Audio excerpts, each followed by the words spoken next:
Alright, so this little guy right here, Ford calls it a resistor. It's really kind of like a large heavy duty transistor or MOSFET or something like that. Basically, they're using a small current on one of those small pins to control the larger current of the fan through the two of these larger pins. One's over here and over there. So that's not why I'm making the video. The reason I'm making the video is because they thought it was a good idea to put this thing on the other side of this whole HVAC assembly, in between it and the firewall. So this thing's actually mounted, back here like that, and it comes loose pretty easily. You push that clip, slide it sideways, but you can't actually get it out because it's hitting the firewall. So what I'm gonna do is today, show this puppy to you. There's my wiring harness. Today I'm gonna attempt to relocate this thing, and I'm thinking like right there or something. Because my harness ain't real long, and I may have to wind up cutting these and making it a little bit longer to fit it up somewhere else. We'll see how it goes. So anywho, that's what we're working on. Got my got a little template here that fits in nice and snug. I'm gonna lay that up there in the right position, lay it out, try to cut it with a X-Acto knife first. If that don't work, I'll get my angle grinder and cut it. I just don't want to do that if I ain't got to, because it stinks when you cut this plastic, and that's pretty thin stuff. So all right, when I get it cut out, we will come back and show you how it looks. So there's my hole, square as I could do it with a little hobby knife.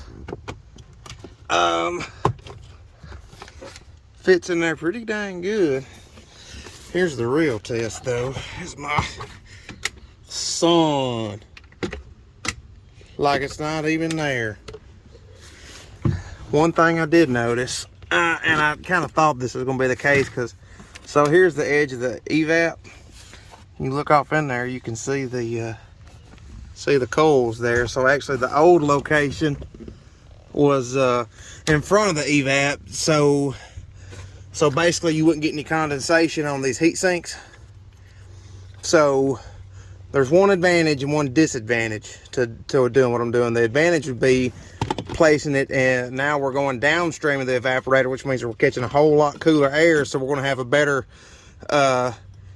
heat exchange happen on these heat sinks. But at the same time, these will probably get so cool that it'll actually pull some of that condensation out of the air, and I don't know how that's going to affect this thing. Should be in a sealed, it should be sealed with some kind of resin like any other solid state device. I'm going to trim these little triangular shaped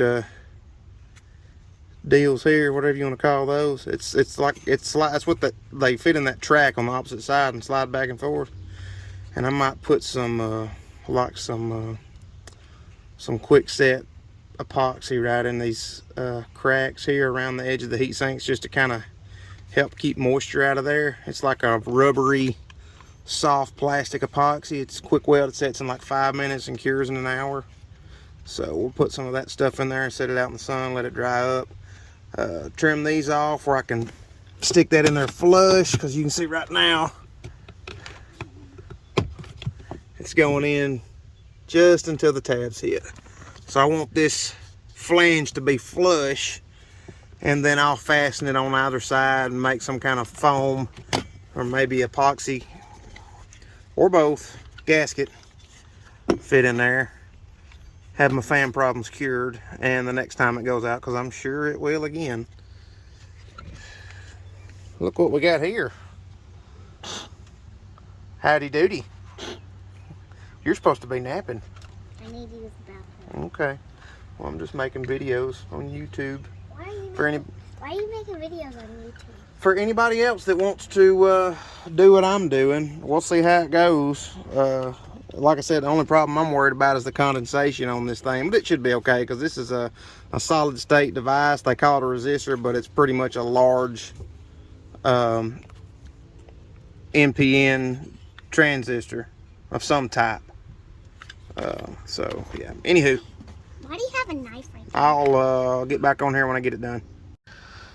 So with those trimmed off, that's what it looks like. As you can tell, nice and smooth. Smooth as I need it to be. It ain't 100%, but it's smooth enough now that it will slide in there flush. Now I'm gonna attempt to trim these little, I guess they made that to add some rigidity to this casing or something. I'm gonna try to trim these back here, here, there, and there, just so I can get that perfect flush fit up against this surface. And then we'll fasten it some way and seal it. So that's what it looks like installed. And I could not ask for a better fit.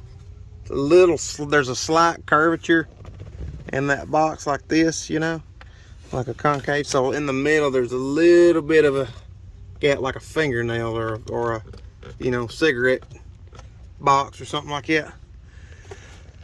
So, but I think I can just, I thought about just epoxying it straight to it, so I cleaned that up with sandpaper. But I think actually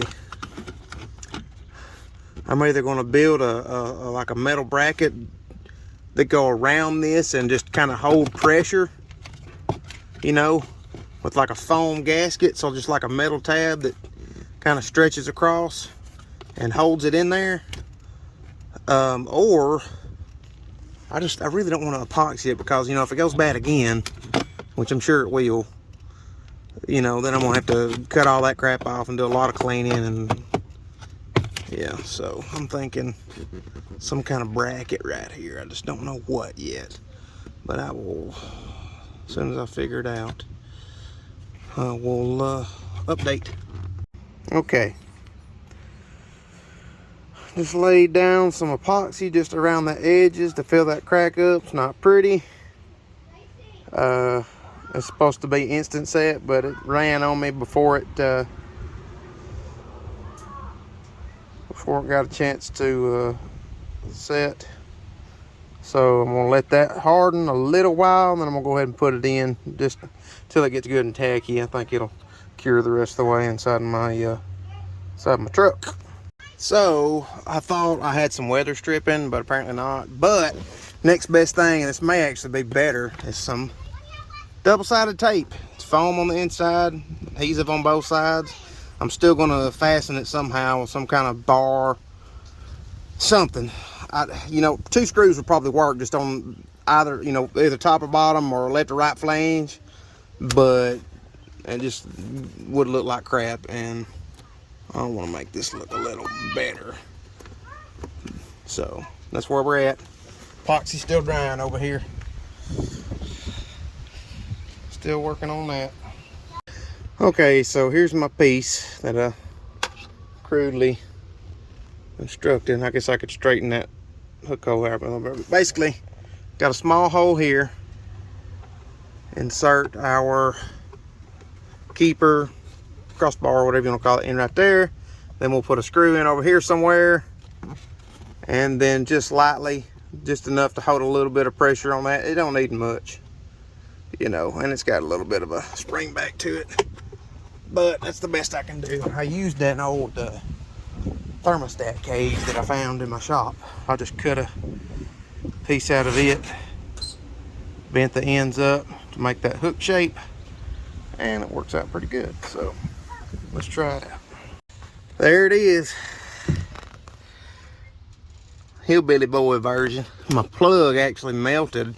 My ground did. I don't know if it was just from contact or from the controller itself breaking down, but I had no insulation, like 3 inches back, and the plug was gone, so it was shorting out against my signal from the HVAC control up here. So I just shrink wrapped it and kept it on there. But, you know, turn my key on here.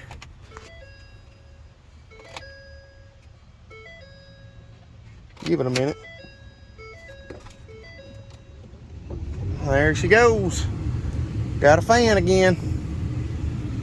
Hallelujah. And I can close my dash. Okay. thought I was all done. Sitting here letting it run. I started smelling something through my vents. Popped this open. This plug was smoking. I forgot to show y'all. This plug was actually melted on one side. It was actually melted where the ground plug connects in. And it got so hot that it actually desoldered the pin inside the new resistor. So I had to take it in the house and take apart the resistor, and instead of resoldering that pin, I just soldered two 16 gauge wires, because it's actually a 14 gauge coming off of this, and I didn't have any of that, so I just put two 16s together, soldered them straight into the module. It's just a simple MOSFET module. I don't know why I had so much trouble saying that. Simple MOSFET module. Once you get this cover off and get the female receiver end of that the male plug goes into off, you can see it all plain as day. It's just got a fairly good sized transistor mounted back there, bolted right to that heat sink. Just a massive heat sink for that little tiny thing. I was expecting it to be much larger, but so melted that out. So I soldered these two 16 gauge wires straight back into the module there, and then I just spliced them in out here. And I'm feeling that, but it's not getting hot. Of course, I don't have a way to measure any DC current right now.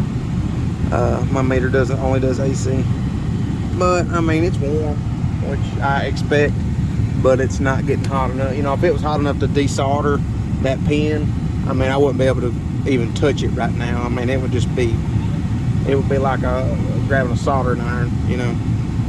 And like I said, it's fairly warm, so I think we're good. I've been running in about 10 minutes. So anyways, that's why that little piece is there. So didn't go as well as it should have. I should have thought better. You know, that's probably what, you know, ruined the first one. I can't get back there to get it out, and I ain't gonna try, but I bet you if I did, I'd find that pin missing that this ground was attached to. It didn't take it long when I plugged this new one in for this to start smoking. You know, maybe a minute and a half, 2 minutes. So that's where we're at. Running good, getting cold. I got it running wide open right now, actually. I had it running wide open, and I think we're good. So I'm gonna close this up, and we'll see how far it goes.